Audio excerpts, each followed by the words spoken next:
DC's Blackhawk 248 hit store shelves and spinner racks in October of 1976, the same month Deadpool actor Ryan Reynolds was born, and the first VHS recorder, the HR-3300, went on sale in Tokyo for about $6,000 today. Following immediately from events in issue 247, this story follows Blackhawk and his Blackhawks fighting the mysterious Biolord, who has just launched a million-megaton anti-bomb from his base in Greenland. Its intended target? Great Britain.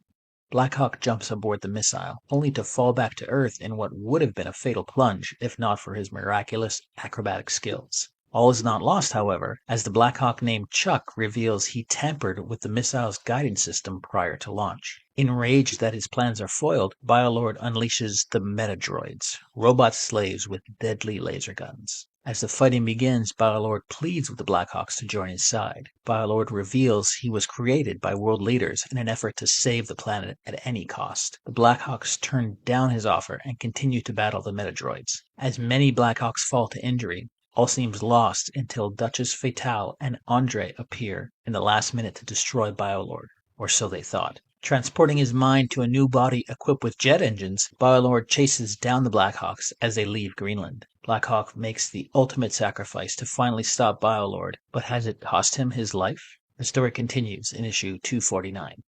This story was written by David Anthony Kraft. Kraft was primarily known for his work at Marvel in the late 70s and 80s. Just a month earlier, he became editor of Foom, Marvel's self-produced fan magazine, lasting as editor until the magazine's final issue in 1978. Kraft first made a name for himself as a comic book author for his work on the Defenders, particularly the 1977 Scorpio Saga story arc. This issue and number 247 were the only two written by Kraft.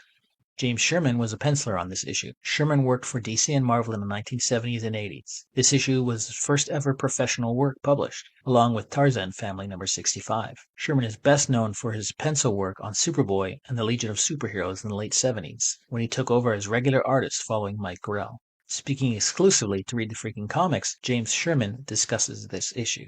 George Evans did beautiful inks over my pencils done for that story in 1975. One of two comic book scripts I received for December deadline from DC's Joe Orlando. Speaking of George Evans, he was the inker on this issue. Evans was a cartoonist and illustrator who worked in both comic books and comic strips. Here's a fun fact. Evans' shocking cover of Crime Suspense Stories number 23 was held up at the Senate hearing on juvenile delinquency in 1954. He drew DC's war comics and mystery tales, and for Marvel he did mystery horror stories, plus work on 2 issues of supervillain team-up featuring Doctor Doom and Submariner. Carl the Gaff Gafford was the colorist on this issue. Gafford began his professional career at DC Comics as an assistant proofreader in the production department in 1973. Gafford started coloring feature pages in the production department, eventually doing regular freelance coloring beginning with Justice League of America 115. In 1977, Gafford began to color and write for the Hanna-Barbera comics produced for Marvel. In 1978, Gafford went on to work in Marvel's production department, first as a freelancer and then as a staff typesetter. Pablo Marcos and Vincent Colletta both worked on the cover.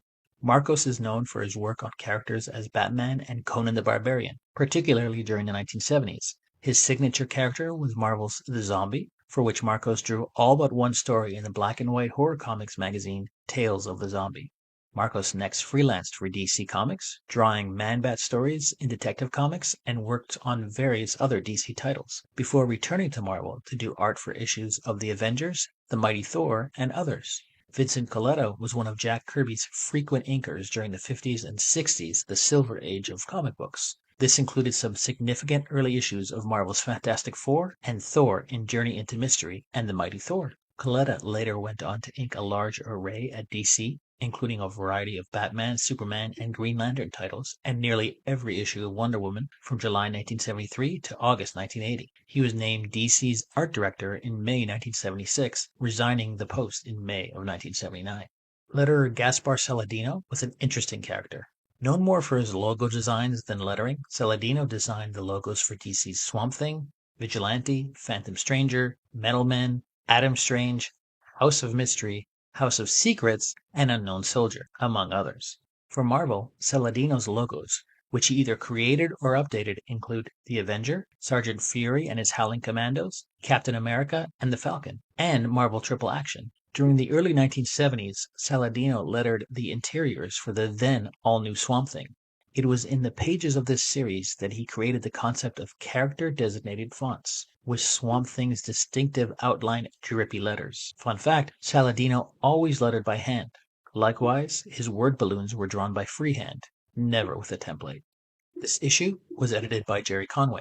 Conway has a long and successful career at both DC and Marvel, which he began working at a second time in the mid-1970s, beginning with 3 books: Hercules Unbound, number 1, Kong the Untamed, number 3, and Swamp Thing, number 19. Shortly afterward, he was chosen by Marvel and DC editors to script the historic intercompany crossover Superman vs. The Amazing Spider-Man, number 1, a 96-page, tabloid-size, $2 one-shot, at a time when comic books were sold for 25 cents. He continued writing for DC on titles including Superman, Detective Comics, Metal Men, and Justice League of America.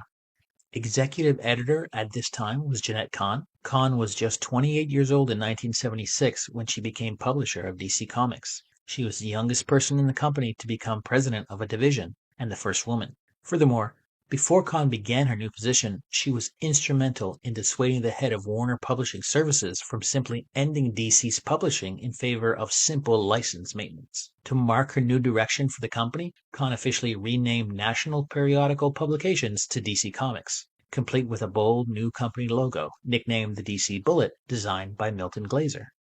So who exactly is Blackhawk? The Polish-American pilot Bartholomew Hawk joined the resistance in his native country in the early stages of the war. In his plane, which he had painted black, he was a scourge to the Luftwaffe. Von Temp targeted him by destroying his family farmhouse and killing his family. With his country overrun, he formed a new identity, Blackhawk, and gathered pilots from various countries to form the Blackhawk Squadron, a paramilitary unit that answered directly to Winston Churchill. These adventures lasted until well after the war. The Blackhawk Squadron primarily operated out of Blackhawk Island, where they modified and flew skyrockets in daring missions all across Europe and later in the war, all over the Pacific. After the war, the team stayed together and kept busy for years, defending the world's sea lanes and airways against a wide variety of pirates, terrorists, and renegade scientists. And they stayed together likewise for the entire duration of the long, undeclared Cold War. Blackhawk was initially published by Quality Comics. It was published as a quarterly until June 1948, when the series changed to bi-monthly publication, before becoming a monthly 2 years later. In 1952, Columbia Pictures released a movie version of Blackhawk, starring Kirk Allen and Carol Foreman as the foreign spy.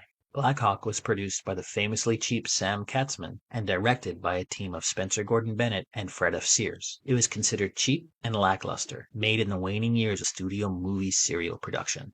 Meanwhile, DC Comics took over publication of Blackhawk starting January 1957. By 1968, the series had tried to update its heroes with superhero monikers and costumes, but the title was canceled after issue 243 in September of that year. Just over 7 years later, DC resurrected the series with Blackhawk 244 in January of 1976 as a part of the ongoing mid-1970s expansion. The Blackhawks were transplanted to the 1970s and now portrayed as mercenaries for hire, matching wits against fancifully bizarre new villains, as well as the reimagined Killer Shark and War Wheel. This run ended with Blackhawk 250 in January of 1977. In the early 1980s, Steven Spielberg announced plans to direct a film adaptation of Blackhawk, which never occurred. He just made a little-known film called Raiders of the Lost Ark instead. Fast forward to 2018, Warner Bros. Pictures revived the Blackhawk project, with Spielberg returning to direct and produce and David Koepp directing the screenplay. However, in 2022, Koepp confirmed that the script had been written, though he suggested Spielberg's involvement in the project was currently unknown due to other commitments. He also confirmed that there were no plans for the film to be part of the DC Extended Universe or DCU. Questions, aka begging James Gunn for confirmation of this, were not answered. There have been several versions of Blackhawk and his squadron over the years, leading to some confusion over the continuity and their placement in the DC multiverse. From what I can gather, they exist in Earth 32. However, this is highly debatable. What about Biolord? Well, he is currently a one-and-done character appearing in only 2 issues. This issue was his second and last showing. Biolord, along with all of Earth 32, was erased from existence following the collapse of the DC multiverse in the Crisis on Infinite Earths event, and later restored following the rebirth of the Infinite Multiverse during the Dark Crisis event almost 40 years later. This issue was in a recent haul of comics I picked up from a listing found online. I had very little knowledge of Blackhawk and his Blackhawks before this issue, my only exposure to them being the New Frontier story and animated movie from DC. There's a lot to unpack here. First, our main villain reveals that he is not an evil machine. He's simply trying to save the planet by killing off everyone in Great Britain. I'm not sure about the logic, but okay. If he is not a power-obsessed being, why the secret lair and robot army? It doesn't make much sense to me. Next, Blackhawk and his Blackhawks, how is that not confusing, really seem to be hotheads, with little to no regard for their actions. Blackhawk Chuck reveals that he messed with the missile guidance systems, so the rocket won't hit the UK. But where will it fall now? A million-megaton bomb doesn't exactly fall harmlessly into the ocean. I blame this on lazy writing on the part of David Anthony Kraft. Plot aside, I did enjoy the visuals by James Sherman, George Evans, and Carl the Gafford. I just like saying that. My favorite panel being the close-up of Biolord's first body. Being an android allowed the artist to get away with blood and guts by replacing them with wires and bolts. It's a great shot. There's a one-page cutaway to some family drama on Blackhawk Island as father and daughter argue at gunpoint. Not too sure if this was build-up from previous issues, but it feels really out of place. Also, Elsa maybe shouldn't be allowed around guns for a while. Mint or near mint versions of this issue are going for as high as $120 according to pricecharting.com. I am seeing 2 issues of unknown quality selling for just $5 on eBay and Amazon.com. 1976 was an interesting year in the comics industry. The year's biggest sales story was Marvel's Howard the Duck #1, with unit sales in excess of 200,000 copies. Amazing Spider-Man, which reclaimed its spot as the market's top-selling color comic, was the only other Marvel title with reported sales that saw an increase. DC had 2 bright spots, Justice League of America and Batman, whose sales both saw a 16% increase over the previous year. I was unable to find hard numbers for 1976 specifically, but total sales from 75 through 76 was 9.15 million titles. The top 5 were Mad Magazine, Amazing Spider-Man, Superman, Superboy, and Action Comics. In 1976, DC increased the price of their comics to 30 cents, with no increase in pages. Several series were resurrected in a bid to fight Marvel: All-Star Comics, Metal Men, Green Lantern, Teen Titans, and this title, Blackhawk. The advertisements in this issue are varied and numerous. Hostess was using the lure of baseball cards to push Twinkies to the masses, while Slim Jim shared space with metal plates and security badges reseller looking to recruit new salespeople. The Rolling Stones were promoting their Black and Blue album with a fairly epic recreation of the cover for comic audiences. You could buy 204 Revolutionary War soldiers for $2.25, or about $12.50 today. There's the obligatory page full of X-ray glasses, pen radios, and movie masks. Always a fun read if you have a magnifying glass handy. I found 2 particular ads that stood out. First is this one for Daisy air rifles. Daisy's tagline of "Growing up with American boys since 1866" looks about as out of place as a person from 1866 would be standing in Times Square. Oh, how times have changed. The second is this ad for Huffy Toys The Green Machine. This bad boy was sold with the tagline, "For guys 8, 9, and 10 years old who really know how to ride." Essentially, taking what sounds like an ad for cars and using it to push big wheels. But this big wheel was unlike any other.